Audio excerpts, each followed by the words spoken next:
This is the Reading Instruction Show. I am your host, Dr. Andy Johnson. Welcome, welcome one and all. Today's topic is holding us accountable for our words. Let me explain. We must hold scholars, including myself, accountable for the words they use in their academic articles and presentations, as well as the profiteers and politicians.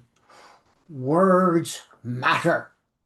We're going to find as we examine some of the scholarly articles and words from profiteers and politicians, often things are technically true but conveniently inaccurate. We are going to look at one of these articles today. Now, I recently published a chapter excerpt on my Substack, The Reading Instruction Show, and you're welcome to find that Substack. This was a critical analysis of an article written by Claude Goldenberg, and I addressed his imprecise use of words and his creative interpretation of research. In part one, we are going to look at the words used, the imprecise words. Some important terms, buzzwords, are words used to elicit an emotional response rather than accurately transmitting information. These are important terms to know when you analyze academic articles.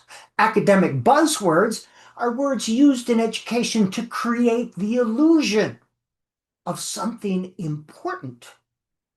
A cow pie in scholarly writing is a term used to indicate a pile of academic buzzwords put together to create conveniently inaccurate perceptions. Weasel words are words used to give the impression of something without really saying something. And a straw man argument is creating a cartoonish view of something, then arguing against the cartoon. Now, in this article, umbrage was taken in my article, analyzing that scholarly article, not with what I said, rather that I said it. This umbrage that was taken, not a word was used to address the issues I brought up. And I always want to know, what exactly was it that I got wrong? I am always happy. I am thrilled to redo any video or posting that I got stuff wrong. And I have done similar analyses with the work of Linnea Airy, Louisa Moats, and Sally Shaywitz. In an academic environment, academia, this is what we do. Academic discourse uses research and reason to make a case for one's arguments. And having disagreements is a natural part of the academic conversation. This discourse is necessary to evolve our thinking. Now, differences are usually based on theoretical orientations. Now, theories are neither right nor wrong. Almost every theory can be supported by research, data, and evidence. Theories are weak or robust. A robust theory connects a lot of data dots and a lot of research. Research is used to create these data dots. A weak theory leaves a lot of data dots unaccounted for. The simple view of reading is a weak theory. There's a lot of, yes, there's research to support it, but there's a lot of data dots unaccounted for. A meaning-based theory, a neurocognitive view of reading, is a robust theory. It connects and includes a lot of data dots. Now, disagreements based on work published or presented in an academic context is not only fair game, it's essential. This would be conference presentations, podcasts and videos that are published, blogs, books and book chapters, and journal articles. These are the things that we use in academic discourse. These are the things that we invite people to comment on and analyze. Not personal attributes, not personal communication, not on what they once said in a conversation.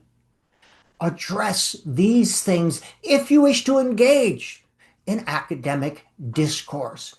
You must hold us accountable, and I'm including myself in the scholarly community, and we must hold each other accountable for the words we use in our published academic articles and scholarly presentations. Now, I admit I'm guilty of the colorful use of metaphor and simile, but this is purposeful. These are used to simplify complex ideas, to make communication more memorable, to connect the unfamiliar to the familiar, and to connect with an audience outside of academia. Colorful metaphors such as cow pie and academic buzzwords.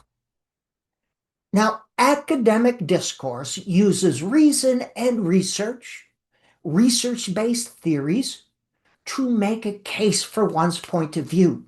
And an argument in this situation is not two people yelling at each other, it's making your case for something supported by propositions, by reason and research-based theories.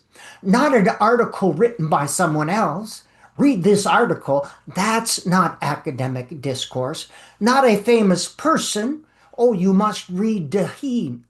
Not simply saying research says, and not a single research study. This is not academic discourse. A single research study does not prove or debunk anything. Now, reading instruction is an academic topic. In academia, the discussion has been going on for years. Academic arguments have been occurring at conferences, in published academic journals. Disagreement is a natural part of academic discourse.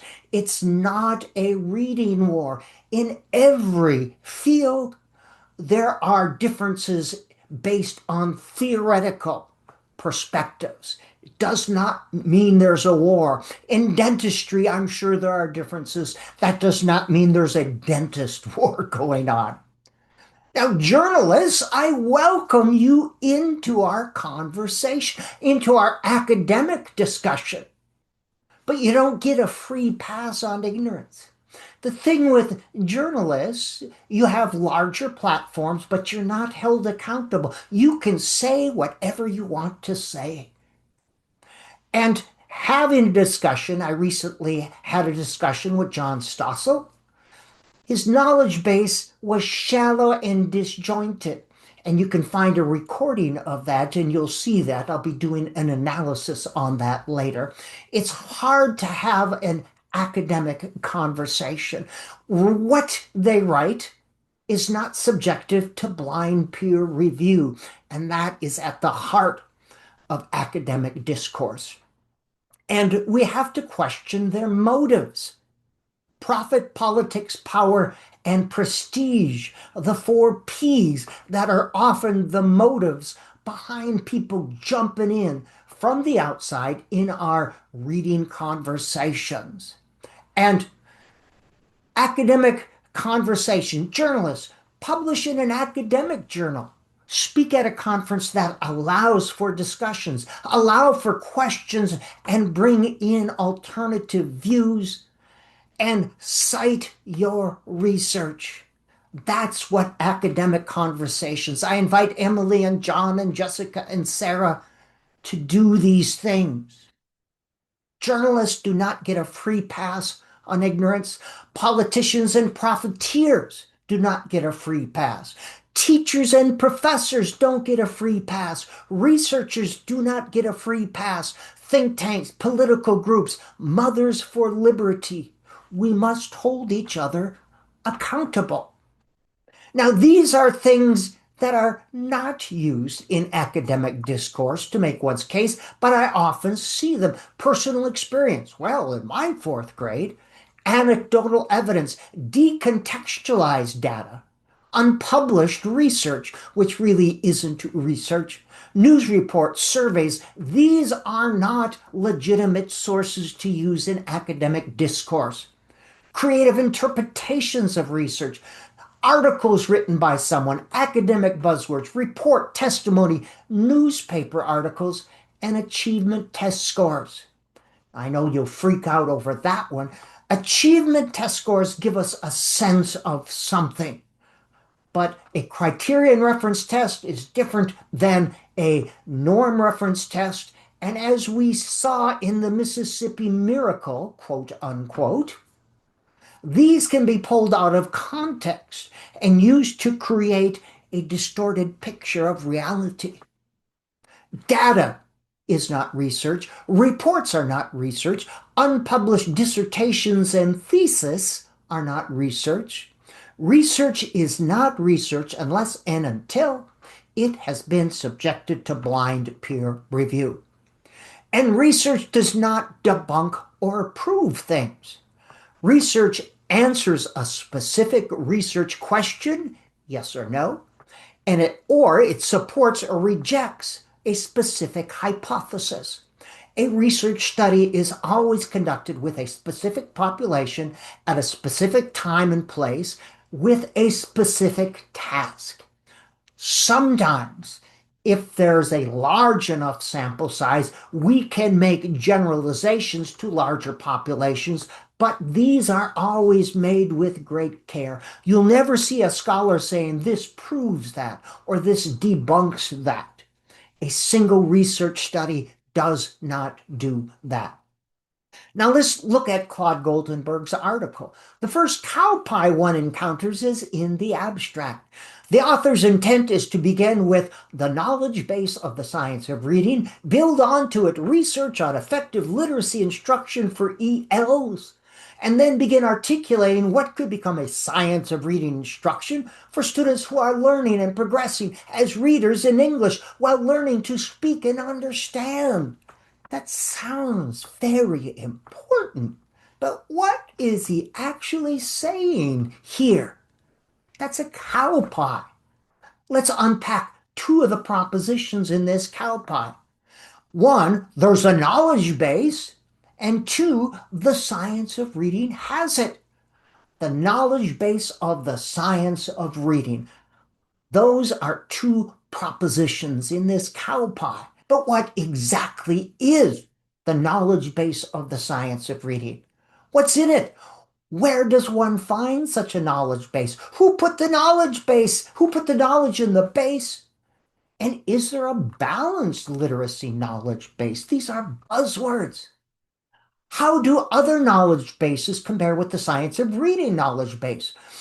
The knowledge base of the science of reading is an abstract concept. And how can one possibly argue with an abstract concept? How can one possibly argue against the knowledge base of anything? I could create a cow pie, easy peasy, simple pimple. Here's mine. The author's intent below is to begin with the knowledge base of reading research, build onto it research related to neuroscience, psycholinguistics, and linguistics, and then begin articulating the importance of carefully examining all the propositions within science of reading sentences, as well as words used to convey those propositions so that consumers of educational research might become more responsible in their consumption. Anytime you have to take a breath during the middle of a sentence, a little flag should go up. This says absolutely nothing. And it's very much like Claude's cow pie. This is my cow pie. I can sound important. Here's another cow pie.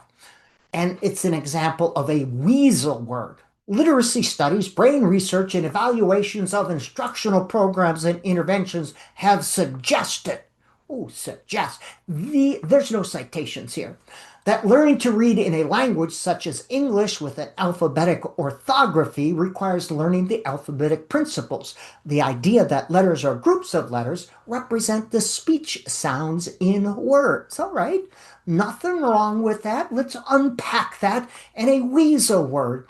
Weasel word. It's only a suggestion, and we can suggest a whole lot of things without being held to account. He's not saying there's a causal relationship here. He's not saying there's research evidence to support the idea that learning the alphabetic principle is a required prerequisite. He's merely using his cow pie to make a suggestion. But what is he really suggesting? What's the suggestion behind the suggestion? The suggestion is that there are groups of people who would disagree. And that's a conveniently inaccurate perception left by Claude's cow pie. That's a straw man argument where you create a false illusion or a cartoon and you argue against the cartoon. Everybody believes learning the alphabetic principle is an essential part of reading instruction, early reading instruction. Everybody acknowledges the importance of making letter sound connections. This cow pie gives the illusion that those who disagree with him do not believe or acknowledge that. Everyone believes these things. Whether a scholar like Claude Goldenberg, a journalist like John Stossel or Emily Hanford, or a politician like Heather Edelson, we must all do a better job of holding them accountable for their words when they talk or write about reading instruction, when they publish or present in a formal setting. Cow pies, weasel words, academic buzzwords, straw man arguments. Be alert for these. Watch out for cow pies. Beware of academic buzzwords. And more importantly, tell me what I got wrong. If you disagree with me, say I disagree with that. You got that wrong. Don't simply say I'm a bad person. I am a bad person. Okay, let's take that off the table. Given that, what did I get wrong? This has been the end of part one. This is the Reading Instruction Show. I am your host, Dr. Andy Johnson.